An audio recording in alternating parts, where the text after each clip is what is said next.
Hello everyone, आप सभी का गूगल सर्च कंसोल की एक और वीडियो में है फिर से स्वागत। आज की इस वीडियो में हम डिस्कस करेंगे नॉट फाउंड 404 एरर के बारे में कि हम इस एरर को कैसे सॉल्व कर सकते हैं। उसके अलावा मैं आपको ये भी बताऊंगी कि इस एरर को सॉल्व करना ज़रूरी है या नहीं है, और हम जो वेबसाइट में रीडायरेक्शन करते हैं यूआरएल्स की, उसे करना चाहिए या नहीं करना चाहिए। इन सारे क्वेश्चन का आंसर मैं आपको आज इस वीडियो में दूंगी। सबसे पहले आपने करना क्या है, आपने गूगल सर्च कंसोल में लॉगिन कर लेना है। लॉगिन करने के बाद आपने आना है पेजेस में। वहां आकर ही आप इस एरर को देखेंगे। यहाँ आप नीचे देख सकते हैं नोट फाउंड 404 एरर। इस जहां आपको जितने भी आपकी वेबसाइट के यूआरएल इंडेक्स हो रहे हैं नहीं हो रहे हैं उसकी रिपोर्ट दिखाई देगी। आप यहाँ देख सकते हैं 180 जो मेरी वेबसाइट के यूआरएल है वो इंडेक्स नहीं हो रहे हैं और 15 यूआरएल इंडेक्स हो रहे हैं। ये जो यूआरएल इंडेक्स नहीं हो रहे हैं इनका रीज़न इन्होंने नीचे डिफाइन किया हुआ है, आप यहाँ देख सकते हैं। अगर आप इसके अलावा किसी और एरर का सोल्यूशन भी चाहते हैं तो आप मुझे कमेंट बॉक्स में बता सकते हैं। आप यहाँ देख सकते हैं कि जो मेरी वेबसाइट में नोट फाउंड 404 एरर नहीं है, लेकिन आपके अगर वेबसाइट में होगी तो उसकी काउंटिंग यहाँ डिफाइन की होगी। आपने जैसे मैं इस एरर पर आपको क्लिक करके बता रही हूँ, आपने सेम इस एरर को क्लिक करना है। सबसे पहले आपने इस पर क्लिक करना है तो आप नीचे स्क्रॉल करके देखेंगे कि किन जो यूआरएल्स पर 404 की एरर आ रही है। अगर आप उस यूआरएल को ओपन करके देखना चाहते हैं तो आपने यहाँ क्लिक करके उस यूआरएल को ओपन करके भी देख सकते हैं।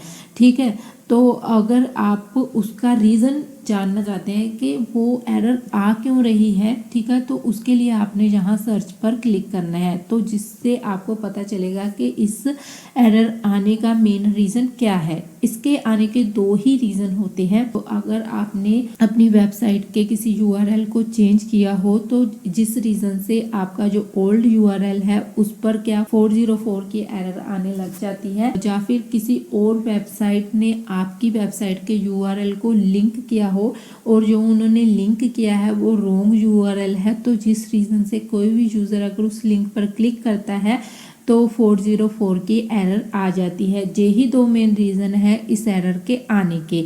ठीक है, वो रीज़न आपको यहाँ नीचे डिफाइन किया होगा, वो आप यहाँ देख सकते हैं। मेरे केस में कोई भी जो ये 404 की एरर नहीं थी, तो मैंने आपको इस एरर पर क्लिक करके आपको समझा दिया।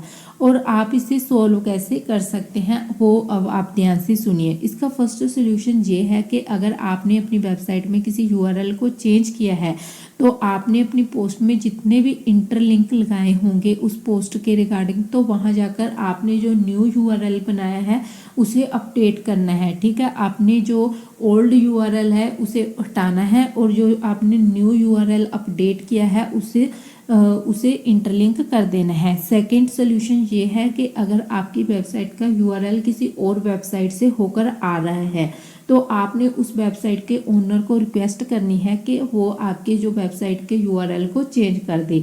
अगर वो चेंज नहीं करता है तो वो उससे आपको घबराने की ज़रूरत नहीं है, क्योंकि गूगल भी समझता है कोई भी यूज़र आपकी वेबसाइट के यूआरएल को कहीं भी लगा सकता है, तो वो ऐसी एरर को जो गूगल है वो इग्नोर कर देता है और जिससे आपकी वेबसाइट की रैंकिंग पर कोई इफेक्ट नहीं पड़ता है। तो उसके अलावा अगर आप ये क्वेश्चन का आंसर जानना चाहते हैं कि आपको अपनी वेबसाइट में रीडायरेक्शन करनी चाहिए या नहीं, तो मैं आपको यही सजेस्ट करूंगी कि आप कम से कम रीडायरेक्शन यूआरएल की कीजिए, क्योंकि जब हम अपनी जो वेबसाइट के जितनी ज़्यादा रीडायरेक्शन करेंगे उससे हमारी जो वेबसाइट है वो स्लो डाउन हो जाती है। तो अगर आप चाहते हैं कि आपकी वेबसाइट स्लो ना हो तो आप कम से कम रीडायरेक्शन कीजिए। तो आई होप कि आपको इस क्वेश्चन का आंसर मिल गया होगा कि हमें इस एरर को सॉल्व करना चाहिए कि नहीं करना चाहिए। मैं तो यही सजेशन दूंगी कि अगर आपके ये दो एरर के रीज़न है तो आपको इन का सोल्यूशन करना चाहिए, अदरवाइज नहीं करना चाहिए।